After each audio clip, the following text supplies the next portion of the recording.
ازيكم عاملين ايه؟ النهارده هديكوا 4 حروف معناهم ب4 كلمات. يعني ايه؟ يعني الحرف بيتنطق بيديني معنى اللي هو كلمة. هقول الحرف، الصوت بتاع الحرف هيديني اسم كلمة.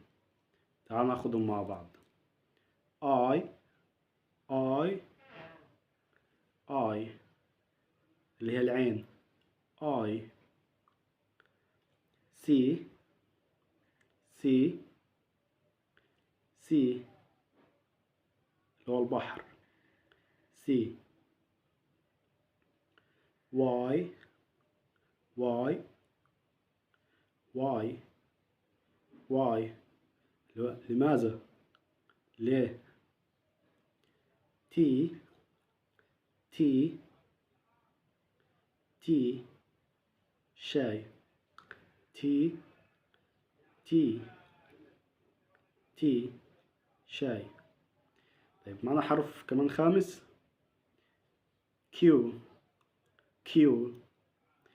ده بقى انا عايزكم تقولوا لي معناه ايه بس في التعليقات، اوعى تهرب، اكتبوا لي في التعليقات. كيو النطق بتاعه او الصوت بتاعه بيديني اسم كلمة ايه. حسن